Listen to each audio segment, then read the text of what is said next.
E aí, pessoal, vamos dar continuidade às nossas aulas sobre modelos de processo. E hoje a gente inicia as metodologias ágeis. Como são muitas informações, eu dividi essa aula em duas partes. Então, essa é a primeira parte de metodologias ágeis. A gente vai ver a introdução e vamos ver um pouquinho sobre XP e sobre Scrum. E as outras metodologias ágeis a gente vai ver na parte 2. Então, quem está entrando no canal pela primeira vez, só lembrando que essas aulas está especificamente ou mais diretamente voltado para os alunos de graduação dos cursos de Sistemas de Informação e Licenciatura em Computação da Universidade Federal da Paraíba. Mas nada impede que vocês consumam o conteúdo, se acharem interessante, compartilhem. E fico aqui à disposição pelas redes sociais ou pelo meu e-mail para a gente trocar figurinha. E os meus alunos, mais uma vez, eu reitero que pegue um caderninho aí, ou computador, bloco de notas, faça anotações para quando a gente discutir na nossa aula síncrona, a gente tirar as dúvidas que vocês eventualmente tenham, certo? Então vamos falar um pouquinho sobre as metodologias ágeis, né? Só para vocês terem noção de um pouco do contexto em que surgiu, por volta de 1994, foi emitido um relatório chamado Relatório Caos, por uma empresa conhecida como Standish Growth. O que é que tinha nesse relatório? Falava um pouquinho dos projetos de software e chamava atenção para os projetos que estavam fracassando. A gente já viu lá no início dos modelos de processo, que o modelo cascata foi o primeiro e ele veio daquela idade média, né, daquela crise do software, a idade média para o desenvolvimento do software, a crise do software onde prazos estavam estourando, onde a complexidade de fazer os softwares eram muito maiores, e aí de maneira semelhante, aconteceu o início do desenvolvimento das metodologias ágeis. Então, mesmo já existindo os outros modelos de processo que a gente já discutiu, por exemplo, como cascata, ainda estavam ocorrendo problemas nos projetos de desenvolvimento de software. E os dados estão nesse relatório chamado Caos, mas só para a gente ter uma ideia do contexto em que isso aconteceu, eu trouxe aí alguns dados dos prazos estourados e dos custos estourados. Então, quando a gente pensa nos prazos, se vocês olharem aí o slide que está compartilhado, 55,5% dos projetos de software estouraram os prazos em 51 e até 200% do tempo estimado, mesmo com os outros modelos de processo sendo adotados pelas empresas. Quando a gente pensa aí nos custos, se a gente juntar a faixa etária de 21% até 200%, a gente tem aí 60, 70, mais de 70% dos projetos estourando os custos. Ou seja, aqueles modelos de processo que estavam sendo utilizados nessa época não estavam dando conta, porque a gente estava voltando lá aqueles problemas da crise do software. E é nesse contexto que surge o Manifesto Ágil, em 2001, onde as indústrias de software se reuniram. Eles tinham algumas práticas pontuais em que eles conseguiram, dentro desses problemas, resolver alguns desses problemas, adotando algumas boas práticas. E em 2001, resolveram se juntar e trocar figurinhas. Então, o Manifesto Ágil, ele traz, por exemplo, muito mais atenção a indivíduos e interações do que processos e ferramentas, que era o que propunha antes os outros modelos de processo. Mais o software funcionando do que uma documentação muito grande. Lembra do RUP, por exemplo? Muito mais colaboração com o cliente. O usuário / cliente, ele não fazia parte, a priori, muito intensamente do processo de desenvolvimento de software. E o Manifesto Ágil, com as metodologias ágeis, trouxeram essa abordagem de que o cliente ele não só consome o software, ele faz parte do processo de criação e desenvolvimento. Então, a colaboração do cliente passou a ser muito mais importante do que negociar contratos, por exemplo. E eles pensaram que os modelos de processo e o ato de desenvolver o software precisava estar aberto às solicitações de mudança. A gente já discutiu isso, que uma das principais partes no processo de fazer o software é justamente você deixar ele de acordo com a necessidade do seu usuário. Então, naturalmente, o software evolui, naturalmente, assim como os negócios e os sistemas. Então, no Manifesto Ágil também tem como filosofia um modelo de processo que seja apto a responder às mudanças rapidamente, muito mais do que seguir um plano estrito que não muda e que no final das contas pode acabar não atendendo o seu usuário e o seu cliente. É uma abordagem, as metodologias ágeis, junto com a filosofia trazida no manifesto, é uma abordagem baseada no desenvolvimento e na entrega de incrementos de funcionalidades muito pequenos, mas que a gente já traz os sistemas funcionando, ao invés de deixar o usuário esperando muito tempo pelo sistema completo. Baseia-se no aprimoramento constante do código, então eu tenho revisão, eu tenho que ter um suporte de teste muito grande, porque esse código vai ser mexido muitas vezes.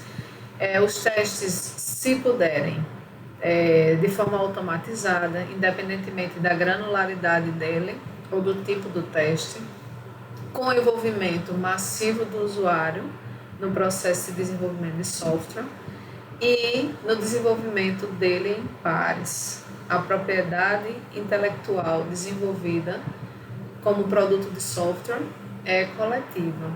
Então, quanto mais se compartilhar, menor a possibilidade das empresas terem problema do conhecimento estar detido na mão de uma pessoa só, que pode levar ao fracasso do projeto.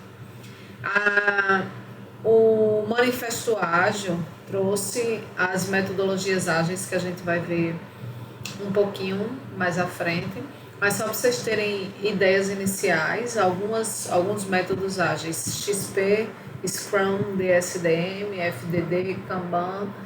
Então a gente vai ver algum desses métodos e o que é que diferencia, já que todos são ágeis, né? O que é que são então as metodologias ágeis? O desenvolvimento ágil, a primeira coisa que a gente tem que chamar a atenção é que é uma filosofia. E os métodos ágeis incorporam essa filosofia de como fazer o programa para depois se transformarem nos métodos em si.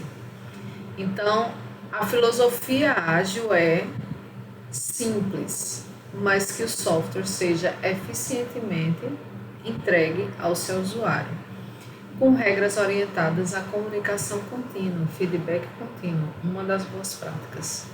Não é um processo específico. Então, na sua empresa, que você trabalha, que você dirige, que você é gerente, que você estagia, você não pode dizer assim, adotamos aqui o modelo de processo e metodologias ágeis. Não, você vai adotar um método que aborda essa filosofia de metodologias ágeis, que transforma esse conjunto de princípios em práticas específicas que o caracterizam. Então, a gente vai ver, por exemplo, que um mesmo princípio ele é encarado de uma forma para XP e é encarado como outra boa prática para Scrum. Os dois são ágeis, os dois seguem essa filosofia, mas praticam de formas diferentes. Então, só recapitulando, eu já falei aqui, mas o Manifesto Ágil foi proposto em 2001, onde pesquisadores discutiram um pouquinho essas boas práticas, similaridades e diferenças entre essas boas práticas no processo de desenvolvimento de software, mas todos baseados nesse princípio de entregar o software funcionando com a documentação menor, com a participação do usuário e de forma eficiente. O desenvolvimento ágil, existem vários livros, certo? Lembrando que isso é uma aula introdutória sobre as metodologias ágeis. A literatura é vasta, artigos sobre isso, existem conferências específicas sobre o Agile, por exemplo, sobre métodos ágeis, mas de maneira introdutória vocês têm que pensar que o desenvolvimento ágil, como filosofia, visa satisfazer o consumidor, que é o nosso cliente barra usuário. Mudança dos requisitos sem problemas, são bem-vindos. Entregar os softwares funcionando, mais do que as próprias documentações. Os stakeholders são todos envolvidos, inclusive os nossos usuários. Eu preciso ter, e o projeto tem que estar sempre motivado. Incentiva-se conversas cara a cara. Software funcionando é a melhor medida de progresso. Então, quantas linhas de código, quantos bugs, software funcionando é a melhor medida. O desenvolvimento de software é sustentável, a gente vai discutir um pouquinho isso. Atenção contínua no produto do software. Simplicidade é essencial e a gente vai discutir que fazer uma coisa simples é muito complexo. Simples e eficiente é muito complexo.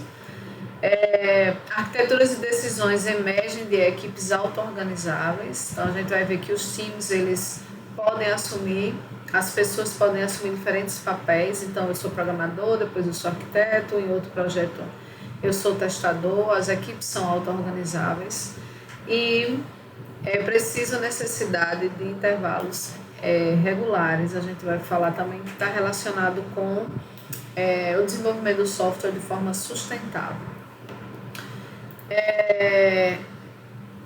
Antes de eu falar de boas práticas, nos meus exemplos esdrúxulos, né, chamar assim, como é que a gente, qual é a diferença? Como é que a gente difere princípio de prática?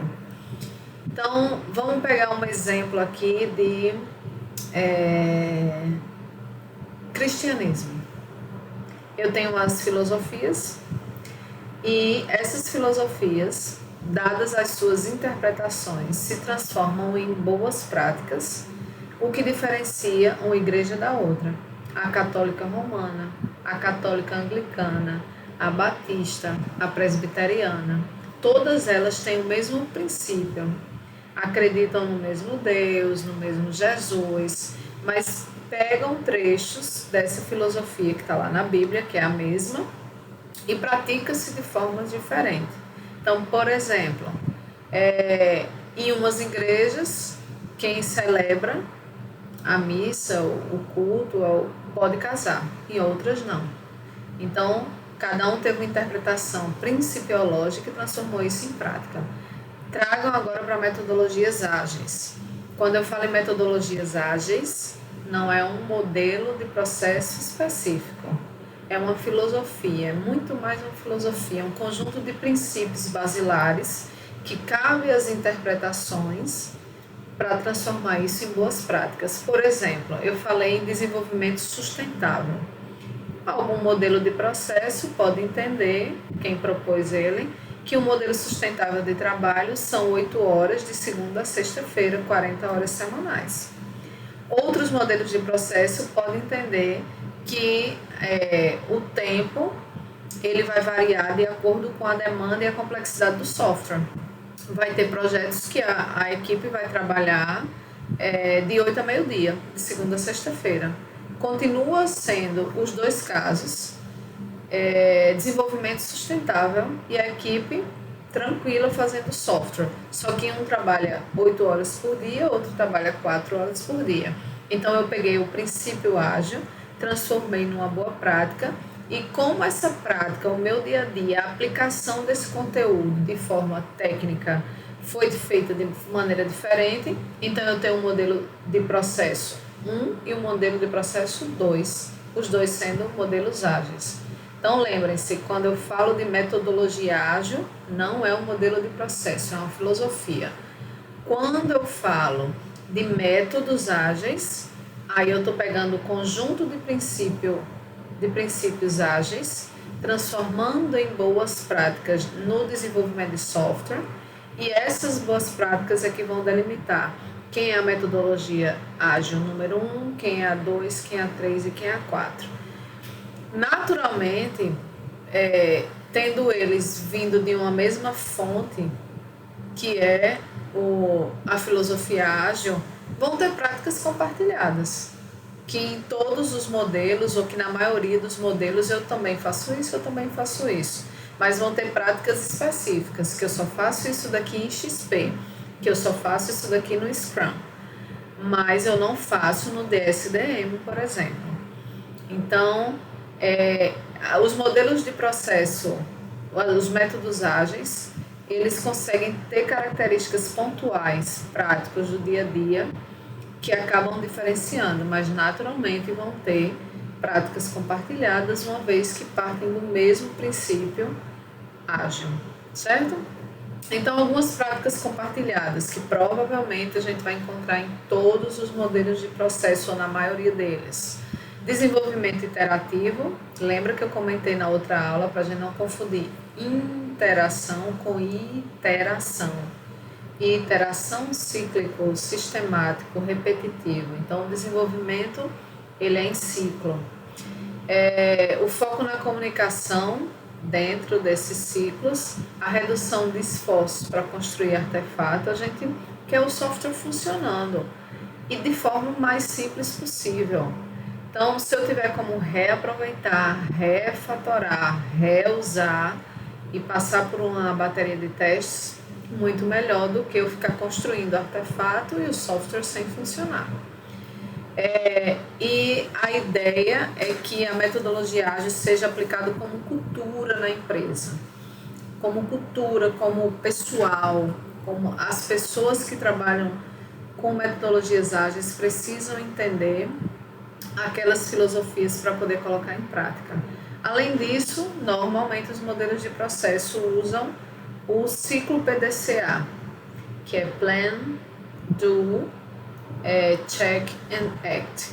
Então, antes de qualquer coisa, você planeja, depois você executa aquilo, você verifica o que foi feito, o que não foi feito, por que não foi feito, o que está funcionando, o que não está, e você age para tentar resolver essa bronca, ou se não tiver bronca, age para preparar o próximo planejamento. A gente vai ver isso bem claro, por exemplo, no Scrum, que existe reunião de retrospectiva, reunião de revisão de sprint, reunião de planejamento de sprint. Então, esse ciclo fica bem evidente quando a gente comentar sobre Scrum. Mas essas são algumas práticas baseadas naqueles princípios ágeis que a gente consegue encontrar na maioria ou em todos os modelos de processo que são denominados ágeis. A primeira metodologia ágil que a gente vai ver, o primeiro método ágil, é o XP, que vem a sigla do nome Extreme Programming. XP é um modelo de processo para projetos que os requisitos eles não estão claros nem para o próprio usuário, por exemplo. Eu acho que eu quero essa coisa, um sistema que resolva aqui meu problema, que meu problema está complicado, mas a gente nem tem sistema ainda, eu nem sei se precisa imprimir, será que precisa de relatório, não sei, então eu quero isso, então eu não quero isso mais não, porque a empresa da gente mudou aqui o processo interno.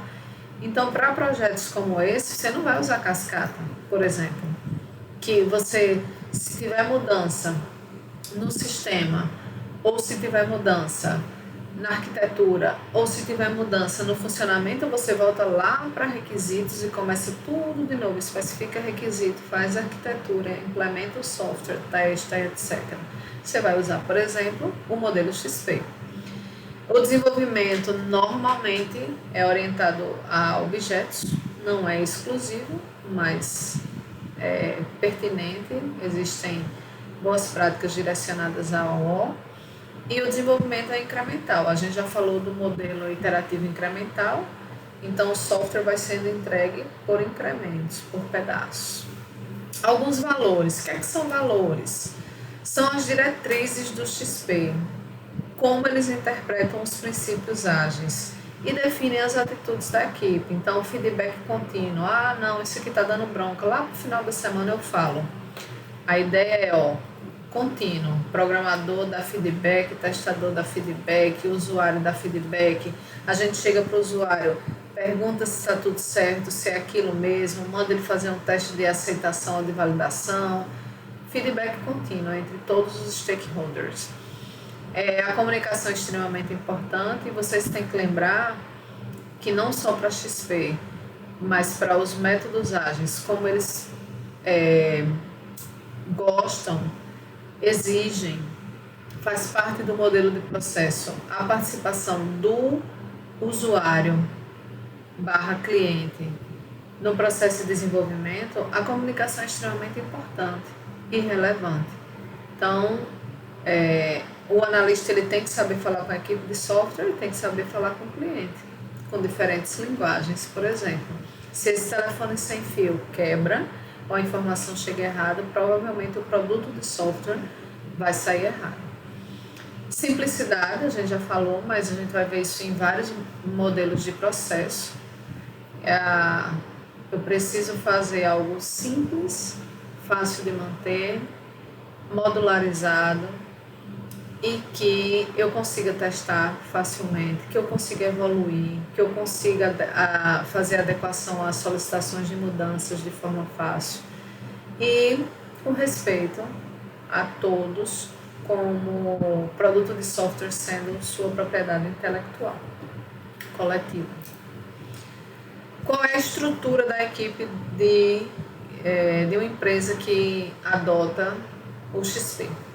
Tem o papel do gerente de projeto, que fica mais com essa parte administrativa mesmo, de maneira geral, é assim que a gente entende, né? Gerente de qualquer área. Existe o coach, que é um técnico do projeto, normalmente é uma pessoa que sabe muito. Essa palavra coach está bem na modinha, né? O coach de como estudar para concurso, coach de fazer musculação, coach de sei lá o quê. Então, existe esse papel lá na equipe XP. É o cara, o técnico muito bom nas ferramentas, nas tecnologias, nas abordagens, etc. O analista de teste, que ajuda o cliente a escrever os casos de teste, e existe o teste de aceitação e etc. A gente vai falar um pouquinho sobre isso.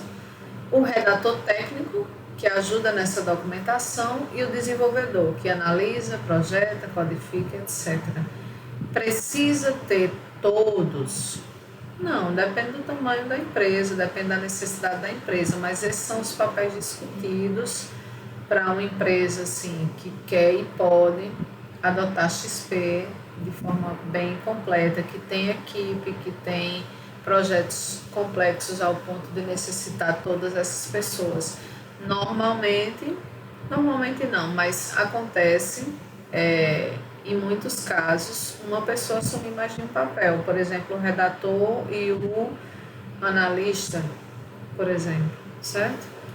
Mas essa é a disponibilidade que uma empresa tem de montar uma equipe XP. Alguns princípios que são bem seguidos ou basilares para as empresas que adotam XP. Feedback rápido, assumir simplicidade, a gente vai falar muito sobre simplicidade em muitos modelos de processo. A mudança incremental, sem problema nenhum, eu não posso mexer no sistema, naquela parte do incremento, na hora que ele está sendo feito. Mas terminei o incremento, entreguei aquela funcionalidade para o usuário e tem uma solicitação de mudança, sem problema nenhum, a gente adequa e vamos seguir para entregar esse produto de software.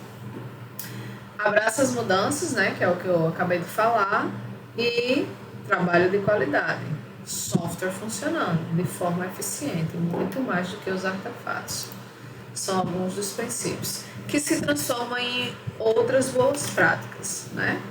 A maneira com que XP encara esse modelo, esses princípios basilares se traduzem nas boas práticas. Então, existe o processo de planejamento, que a gente vai ver o Planning Poker, as entregas curtas, iterativo incremental, os projetos simples, muito teste automatizado, incentivo à refatoração, stand-up meeting, então são encontros em pé, jogo rápido, eficiência na comunicação. A propriedade intelectual é coletiva, então o produto de software é de todos, faz parte de todos, né?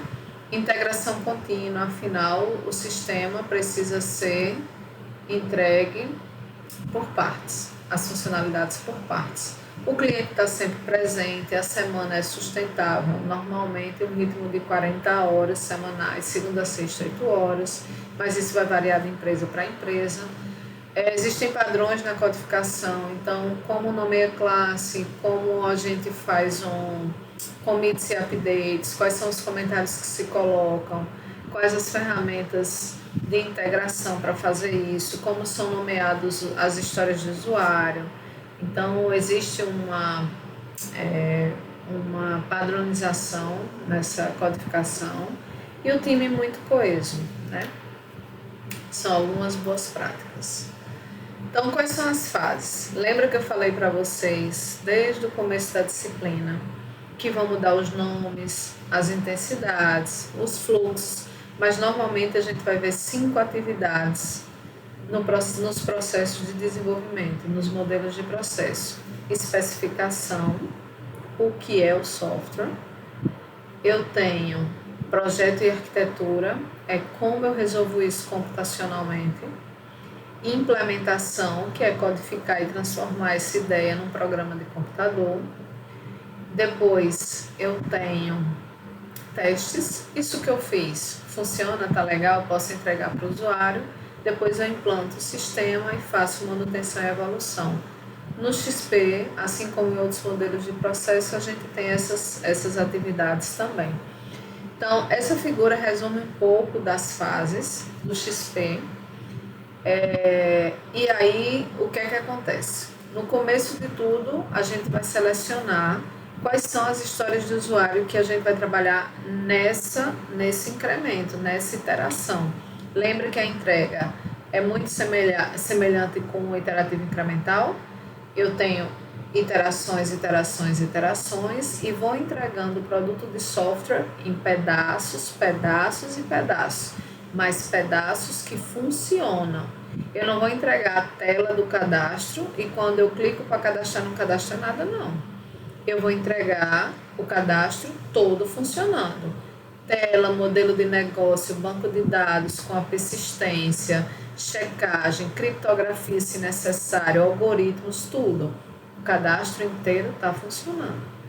Então, eu primeiro vou selecionar as histórias de usuário que eu vou trabalhar nessa entrega, nessa release, e vou transformar essas histórias de usuário em tarefas. Por que histórias de usuário?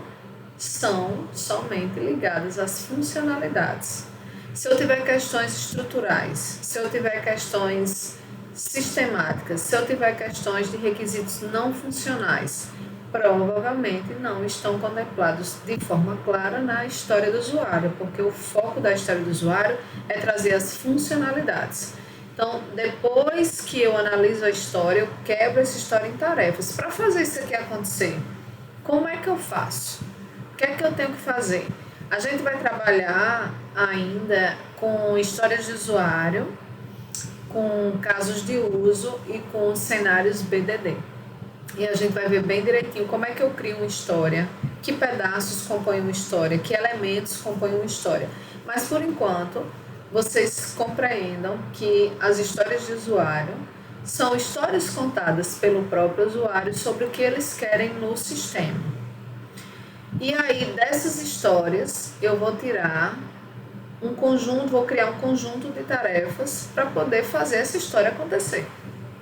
E eu consegui arquitetar, projetar, depois de uma análise, implementar e fazer isso acontecer. Depois eu planejo a release. Eu peguei essa história contada pelo usuário, transformei aqui numa lista de tarefas, eu tenho que fazer isso, fazer isso, fazer isso, fazer isso. E aí eu planejo como é que vai ser isso. O que é que eu vou fazer primeiro, o que eu vou fazer segundo, se eu posso fazer ao mesmo tempo, quem vai trabalhar. Depois desse planejamento, lembra do PDCA, Plan, Do, Check and Act. Então, se eu planejei, eu vou fazer, integrar esses pedaços que eu fiz agora e fazer teste para ver se o software está funcionando com esse entregável.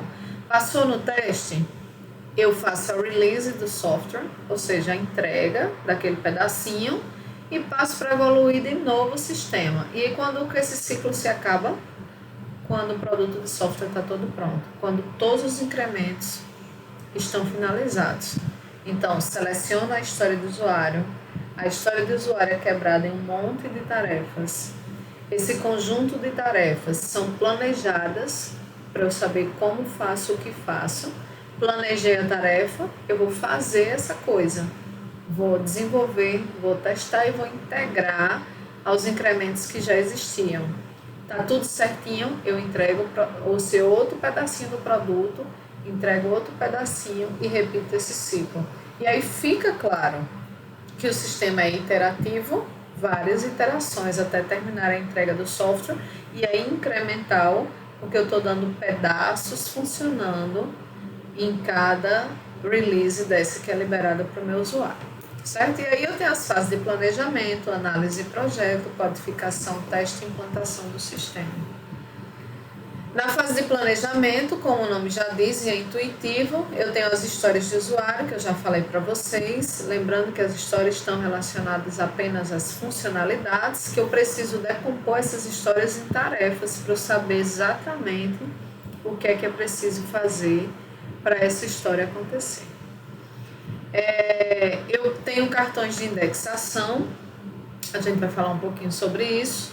O cliente contribui com essas histórias, afinal, a história é do usuário. Ele precisa me dizer o que é que ele quer para eu poder planejar as tarefas e executar. E os desenvolvedores atribuem o custo a cada história, essa fase de planejamento.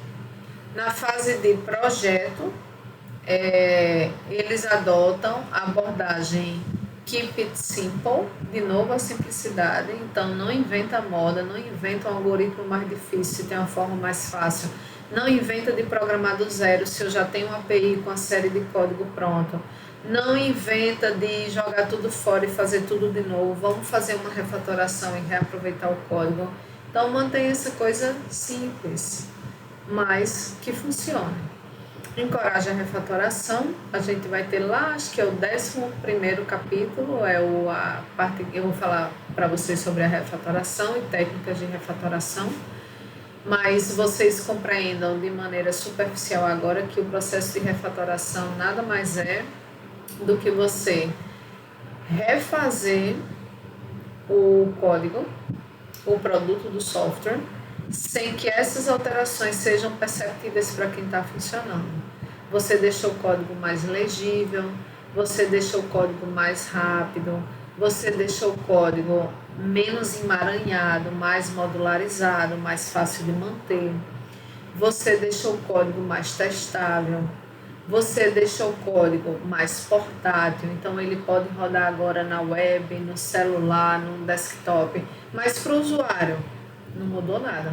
Tá na mesma tela, na mesma cor, do mesmo jeito, aí o pessoal ficou legal, tá mais bonito, tá mais seguro.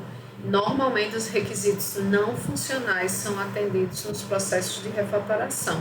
Mas refatorar é isso, é eu mudar o meu produto sem fazer melhorias nele, sem que o usuário perceba que funcionalidades mudaram, que eu tenho outro sistema. Eu fiz melhoria sem mudar a cara das funcionalidades, certo? E estimula para a modelagem dos dados e dos casos de uso, das histórias de usuários, cartões CRC, onde você delimita a classe. Então, tá vendo que é bem orientado a objetos? Se eu não tiver, por exemplo, adotando uma linguagem, um paradigma de programação OO, os cartões, por exemplo, já fica mais complicado. Eu vou ter que fazer uma gambiarra para poder usar. Então, nesses cartões CRC eu tenho uma classe, as responsabilidades que normalmente estão atreladas aos atributos e os métodos. Então, essa classe é responsável pelo quê, por ter o quê ou fazer o quê. E quais são as outras classes que eu preciso interagir para que isso aqui funcione. Então, isso aí é um exemplo da classe usuário com as suas responsabilidades. e com as suas colaborações. Na fase de projeto, eles fazem isso aí.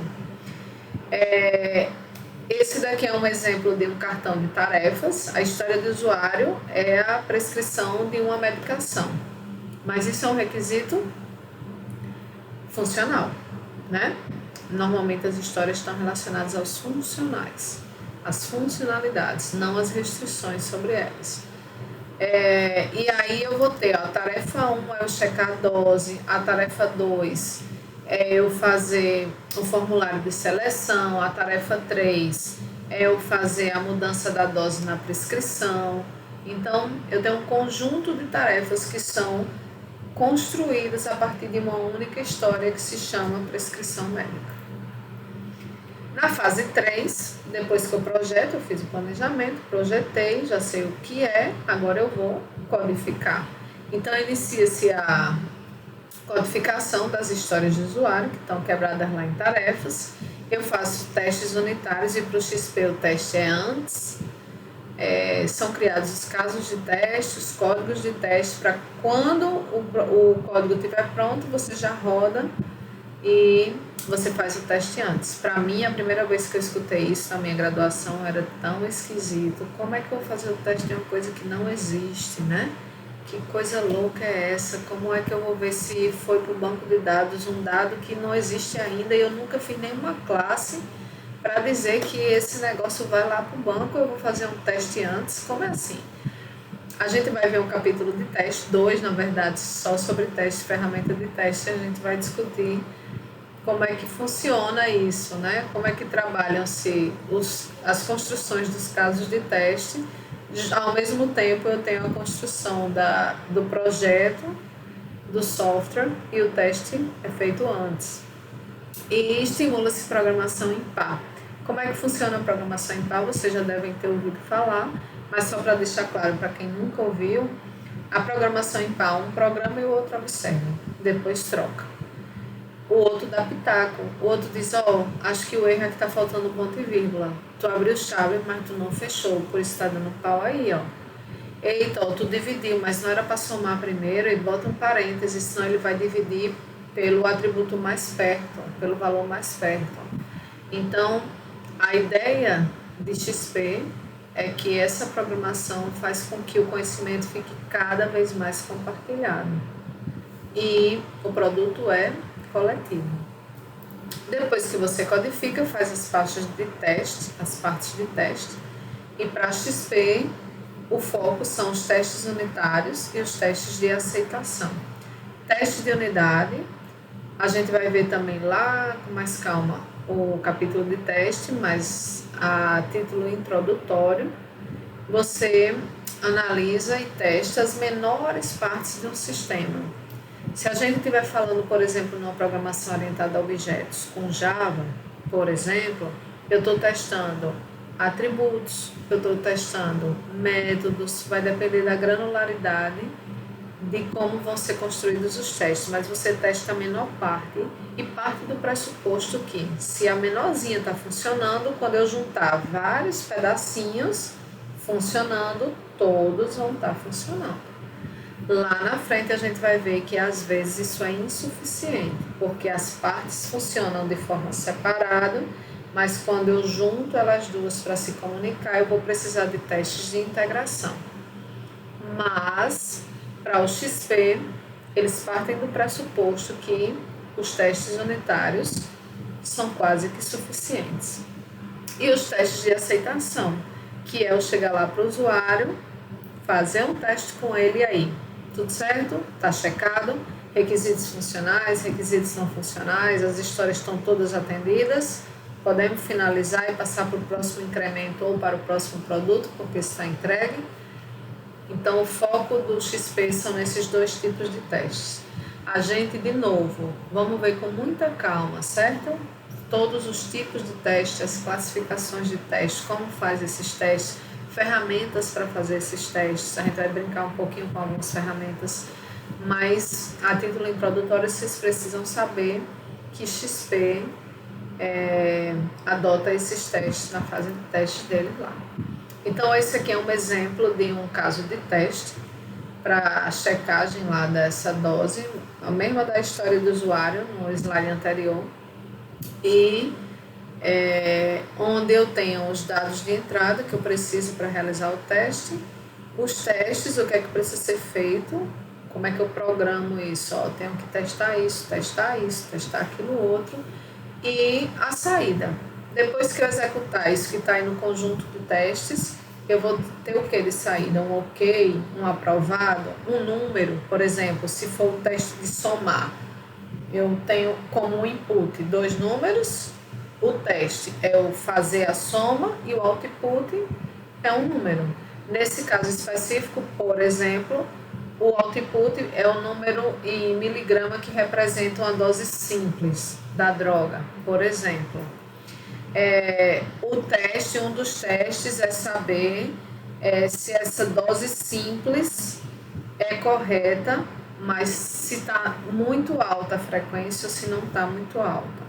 E qual é a saída desse teste, depois de eu realizar esses 4 passos aí de teste?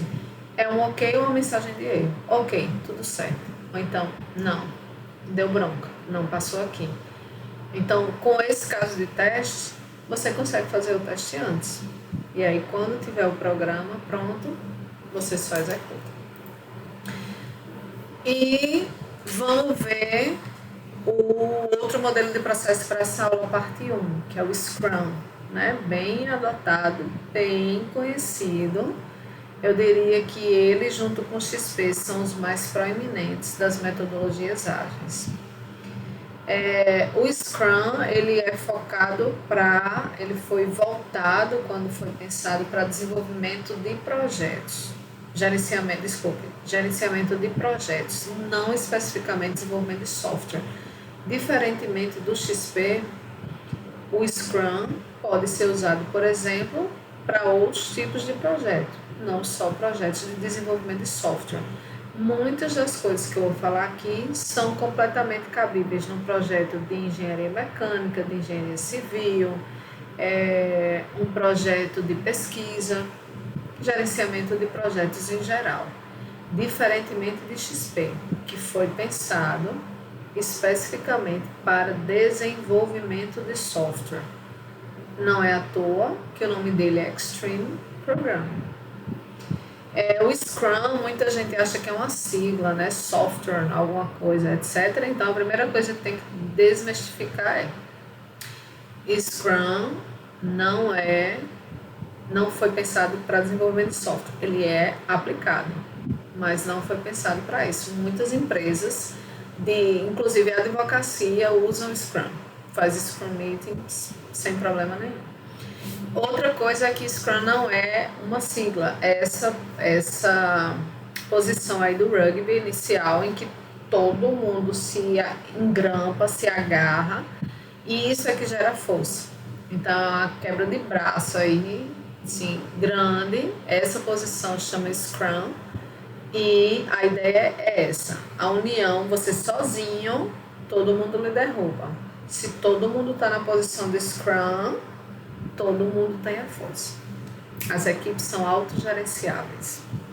A gente vai falar um pouquinho mais sobre Scrum, mas daí vem o nome, certo? Juntos somos mais fortes. Os principais artefatos, falou em backlog de produto, falou em backlog de sprint ou sprint, acabou-se. Você não tem que pensar em interativa incremental, XP, DSDM, Crystal Clear, nada. Você só precisa pensar em Scrum. Backlog de produto, backlog de sprint, só existe aqui. Existe aqui. Características do Scrum. Não tem a figura do gerente de projetos, diferentemente lá do XP, que tem, para assumir as partes administrativas do projeto. Os times são autogerenciáveis e ele também é interativo e incremental. Tá aí uma característica compartilhada do XP e do Scrum, né? Ou seja, ele é entregue, o software é entregue funcionando por pedaços, incremental e de forma sistemática e cíclica, iterativa. É composto por papéis bem definidos, então eu vou ter o PO, o Scrum Master, o Team, a gente vai falar um pouquinho. Possui algumas boas práticas próprias, já que veio de gerenciamento de projetos em si e não de somente para desenvolvimento de software, e é considerado um framework para gerenciamento de projetos. Lembram do tal do framework que a gente falou na aula síncrona? É só um guia? É só um protocolo? É um conjunto de regras? Framework é mais do que isso. Então, Scrum é considerado um framework para gerenciar projetos, inclusive de software, mas não só. Quais são os papéis do Scrum? Eu tenho o Product Owner, ou dono do produto, ou detentor do produto, vocês vão achar todos esses termos nos livros, também conhecido como PO. A gente incorpora muitos termos em inglês, mesmo no nosso dia a dia. Então, nas empresas que são adotadas, onde o Scrum é adotado, é comum você escutar, não vamos falar com o meu PO. Tu falou quem vai ser o Scrum Master desse projeto aqui. Então, são termos que a gente adota. Vocês vão escutar PO sem problema aqui no Brasil também. Quem é o PO? Ele fica como um analista. A gente pode traduzir assim de maneira mais simples, mais fácil, a título de didático de compreensão, que ele fica entre o cliente e a equipe de desenvolvimento, fazendo esse intercâmbio, que é um papel crucial de um analista, né? Por exemplo. Ele atualiza e produz o backlog de produto. Então, a lista de todas as funcionalidades é determinada pelo PO. Ele prioriza as funcionalidades. Então, eu tenho 30 funcionalidades. Ele determina quem vai ser feito na primeira sprint, segunda, etc. Aceita ou rejeita os resultados que foram feitos. Isso aqui não está de acordo, não. Vamos refazer. Isso aqui foi o que foi pedido realmente. O outro papel muito importante é o Scrum Master, que é o líder. Ele é um mediador. Muita gente confunde com gerente de projetos. O Scrum não tem gerente de projeto, né? Mas o Scrum Master, ele tem esse papel de liderança. Ele assegura que toda a equipe está fazendo e adotando as boas práticas de Scrum. Garante a colaboração entre as pessoas, entre os papéis, entre os artefatos. Ele protege a equipe dessa interferência externa que possa atrapalhar o trabalho e mantém a produtividade do time. Como algumas dessas atividades acabam sendo gerenciais, algumas vezes eles são confundidos com gerentes de projeto, mas eles são mais do que gerentes de projeto. Tem essas características específicas aí, o Scrum Master, certo? E tem o team. São esses 3 papéis. Eu não tenho o arquiteto, o testador, o programador. Eu sou o team, que normalmente é uma equipe formada de 5 a 9 pessoas. Isso varia de acordo com o tamanho da equipe, o tamanho da empresa, a disponibilidade dos funcionários, a complexidade do sistema e tudo que a gente já discutiu nas aulas anteriores. Mas é uma equipe multidisciplinar. Como eu falei para vocês, eles podem assumir um papel de programador, depois de arquiteto, depois em outro projeto de testador, sem problema nenhum. E ele fica comprometido com as sprints naquele papel. Então, eu tenho o PO, que é quase um analista, mas um pouco mais, né? Tem características específicas. Eu tenho o Scrum Master, que é quase um gerente, mas é um pouco mais. Existem também suas características específicas. E existe o team, que é a galerona que vai fazer o software existir, certo? Antes da gente falar um pouquinho sobre Scrum, né, sobre suas etapas, como é que funciona e etc., vamos falar o que é sprint. Eu vim falando desde os primeiros slides, backlog de sprint, que as iterações são sprints. Então, só para deixar claro, se vocês ainda não conseguiram compreender, sprint é o nome dado à iteração Scrum. Então, nada mais é do que o ciclo dentro de um time box em que o incremento precisa ser feito. Ele normalmente tem duração de 2 a 4 semanas, pode durar mais, pode durar um pouco menos, vai depender de novo da complexidade, do tamanho da equipe, da especialidade da equipe, quão experiente que é, etc. Mas normalmente nos projetos e nas empresas que adotam Scrum duram de 2 a 4 semanas para ser melhor gerenciável. Durante a sprint, o Scrum Master garante que não vai ter nenhuma mudança, ou seja, é método ágil. Scrum significa dizer que está aberto a mudanças, sem problema. O que não pode é, durante a realização da sprint, o usuário, a própria equipe, ficar mudando o requisito, mudando a arquitetura, mudando o projeto, etc. Ao finalizar, a gente recebe a solicitação de mudança, mas durante a execução da sprint, o Scrum Master garante que essas mudanças não precisam nem vão ser atendidas pela equipe, pelo time, certo? A definição de pronto tem que ser estabelecida em cada sprint. Quando é que eu termino? Não, deixa eu ver aqui. Não, tem que ser estabelecido, marcos. Itens de backlog que precisam ser terminados. Não sei, acho que eu vou fazer a funcionalidade 1 e a 13. Não, vamos começar a 13, depois a gente faz a 8. De jeito maneira. Sprint precisa do pronto. E o pronto é um incremento. E o incremento é um pedaço do sistema funcionando. A definição de preparado tem que ser estabelecido. Então, quando o item esse PB é Product Backlog, então, um item do backlog de produto, ele precisa ser estimado na reunião de planejamento que a gente vai ver, para eu poder planejar, executar as fases lá de projeto, implementação, testes e etc. Certo? Então, o sprint nada mais é do que essa interação do Scrum, com esse nome bem bonito, sprint. Como é que funciona? Os próximos slides vai ser meio que informativo, mas esse daqui tem um monte de informação, eu vou ficar muito nele, porque tem quase o resumo todo dos artefatos e de como é que funciona o Scrum. Então, eu vou olhar aqui no slide para vocês conseguirem acompanhar aí. No começo de tudo, eu tenho a visão geral do projeto, essa primeira bolinha amarela. E dessa visão geral, o PO vai me gerar o backlog de produto.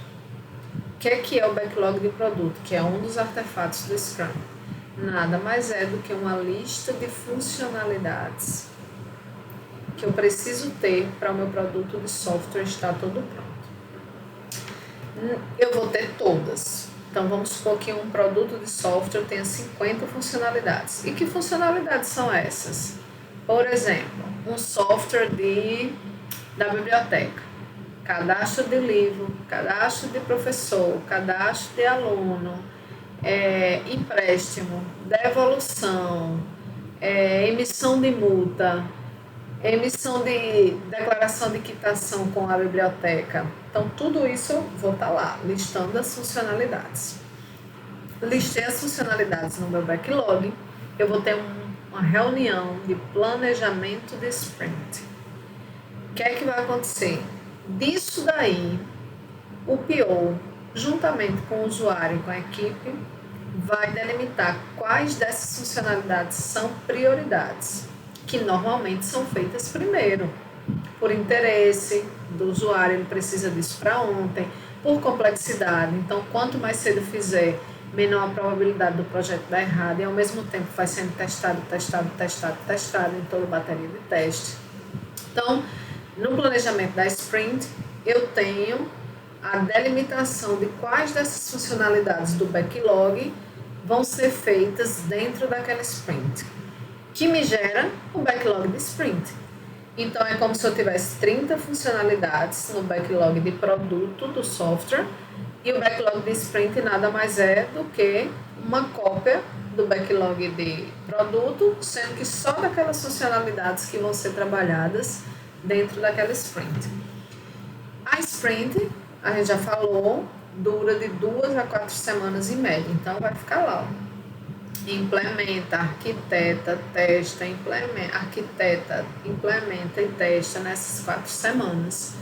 E durante essas 4 semanas eu tenho uma reunião diária da Sprint, que é o Daily Scrum, ou Scrum Meeting. Então, essa reunião é rapidinha, todo mundo em pé, para checar e melhorar para ficar de forma efetiva a comunicação sobre o produto de software. Então, durante essas 2 a 4 semanas, todos os dias, a cada 24 horas, eu tenho a reunião diária da equipe. Terminou essas 2 semanas, eu vou ter um pedacinho, eu vou ter um incremento do meu produto de software. Antes de eu entregar, eu tenho uma revisão da sprint.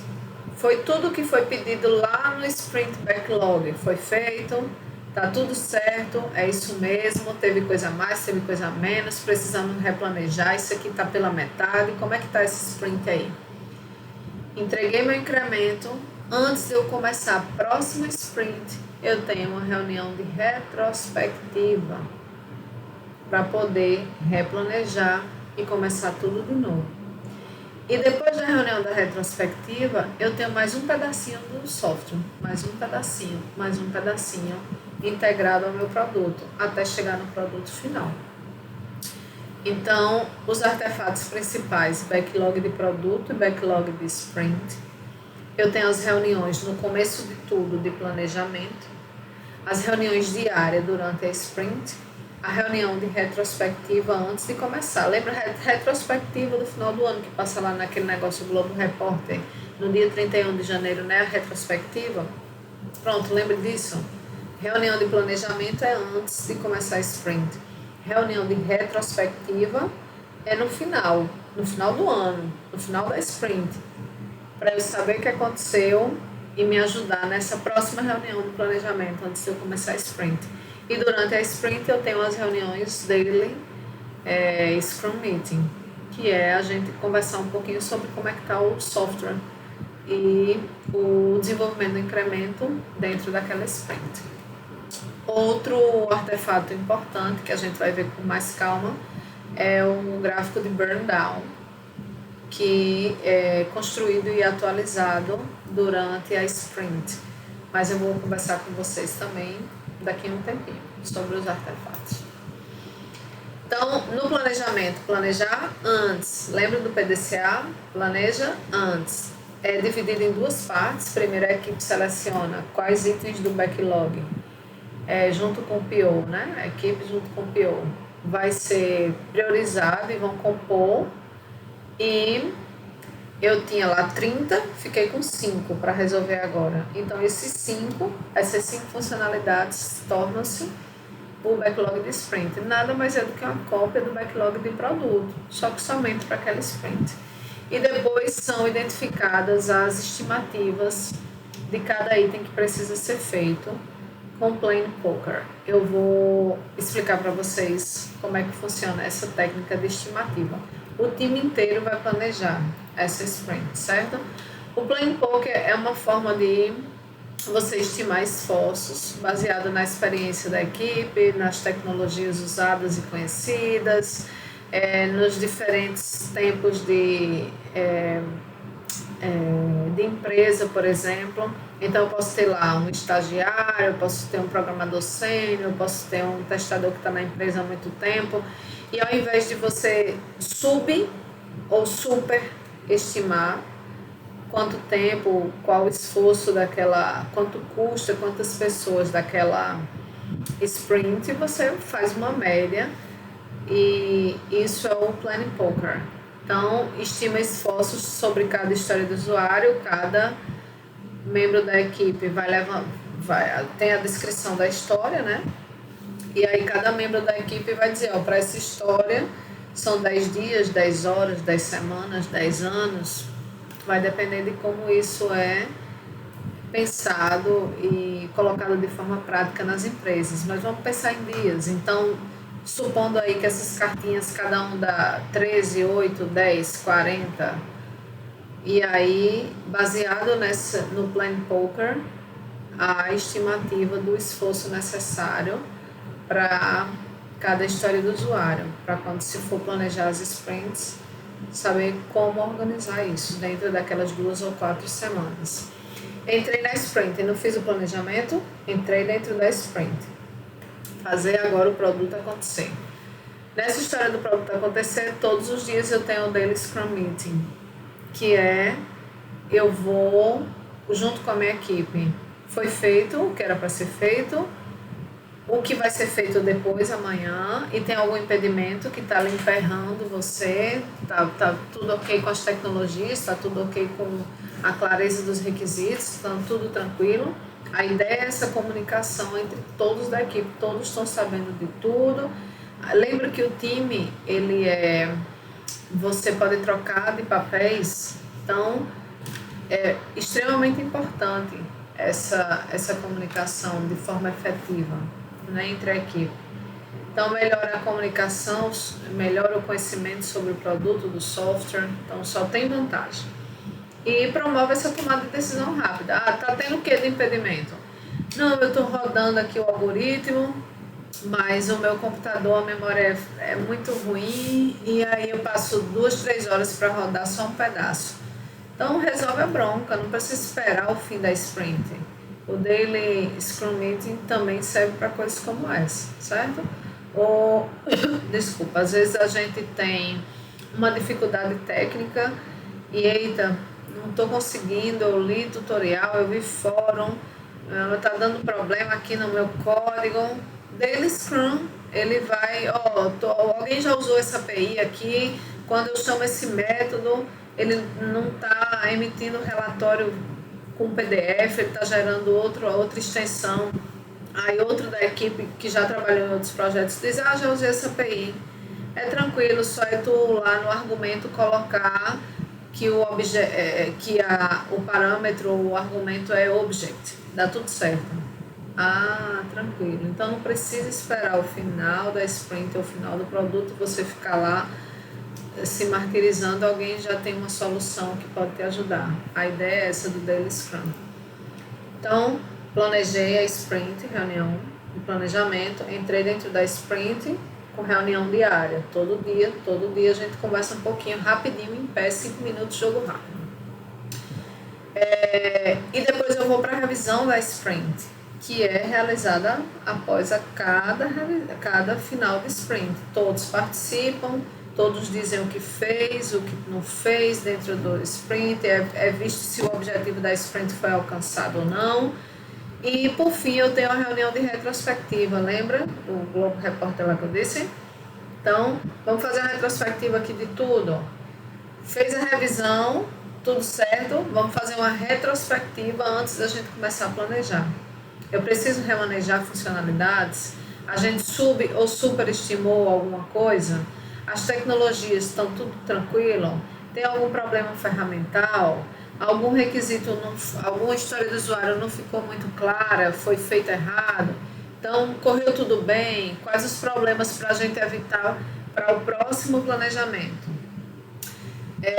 Serve como entrada para fazer o planejamento, essa reunião de planejamento da sprint, certo? A equipe discute o que gostaria de iniciar a fazer, o que gostaria de parar de fazer e o que gostaria de continuar fazendo. Então, eu tenho reunião de planejamento, planejo, entro na sprint. No final da sprint, eu tenho revisão da sprint. Antes de começar o planejamento novamente, eu tenho uma retrospectiva do que foi feito. E durante a sprint, eu tenho reuniões diárias, certo? Alguns artefatos que são construídos e utilizados no Scrum. Eu tenho os gráficos de burn down, que pode ser de sprint ou de produto, de projeto, né? Eu tenho essa linha azul reta, o estimado, o esforço estimado, que vai, em tese, decaindo na medida em que o produto está pronto. Se eu estou entregando as funcionalidades, é cada vez mais rápido, cada vez mais tranquilo. Eu tenho, inclusive, maior conhecimento sobre o produto, sobre o código, sobre os testes. Então, o esforço no começo é bem grandão, todo mundo trabalhando, vamos ver o que dá. e na medida em que eu vou entregando o produto, esse esforço vai sendo diminuído.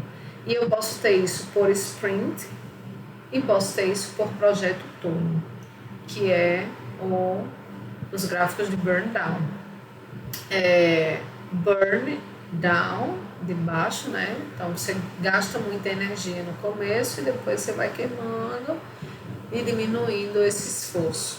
E existem os backlogs. Eu trouxe um exemplo de backlog onde eu tenho um ID, o identificador da funcionalidade, o nome, as estimativas, descrição, algumas notas, etc. E qual a diferença? Como é um de produto e um de sprint? É a mesma coisa que está aí, só que, por exemplo, esse daí, vamos supor que seja o de produto, tem duas funcionalidades só. O de sprint vai ser só a primeira e a segunda linha. Ou desculpe, primeira, segunda e terceira, né? Que tem o nome da tabela, o cabeçalho e o primeiro conteúdo. Só é você tirar o que não é dessa sprint, o backlog de produto vira o backlog de sprint. Mas tem essa cara aqui. Existe também o quadro Scrum, que ele é bem implementado no Trello. A gente vai ver essa ferramenta em que eu tenho o que é que o pessoal não começou a fazer das tarefas, das atividades, das histórias, o que é que foi iniciado e o que é que está pronto. E isso repercute diretamente no gráfico de burn down, porque quanto mais coisa está pronta, menor é o esforço da equipe para fazer aquele produto acontecer. Então, existem ferramentas como o Trello que podem representar isso daí de forma automatizada no computador, mas existem empresas que usam assim, num quadro com post-it mesmo, e separa o quadro, o que é que falta fazer, o que é que está sendo feito, por exemplo, nas sprints, o que é que está sendo feito nessa sprint agora, e o que é que já foi feito. Então, por exemplo, do lado direito aí da tela de vocês estão vendo Done, In Progress, e no backlog. No backlog eu tenho aquela lista de funcionalidades, cada post-it desse é uma funcionalidade. O que é que está sendo feito nessa sprint de agora? Quando foi tirada essa foto, estavam ali 1, 2, 3, 4, 5 funcionalidades. E o que é que já foi feito desse produto? Já foi entregue para o cliente a funcionalidade 1, 2, 3. Está lá no quadrinho. Então, tanto podem usar as ferramentas, existem várias ferramentas que dão suporte a isso, como pode usar assim, via post-it também. Então, a gente fica aqui na aula de hoje, né? A gente viu aí um pouquinho sobre a introdução a metodologias ágeis, o contexto, o que é que significa que metodologias ágeis não é um modelo de processo, é uma filosofia, um conjunto de princípios que, aplicados como boas práticas, geram métodos ágeis. A gente viu 2 métodos ágeis. O XP, que foi especificamente desenvolvido, pensado para projetos de desenvolvimento de software, e Scrum, que inicialmente foi pensado, não foi pensado para desenvolvimento de software, mas como software. A construção do software é baseada na realização de um projeto de desenvolvimento de software, a gente pode trazer para a nossa área. Então, a gente fica por aqui na aula de hoje e a próxima aula da semana que vem vai ser a parte 2, onde a gente vai continuar vendo outros métodos ágeis, certo?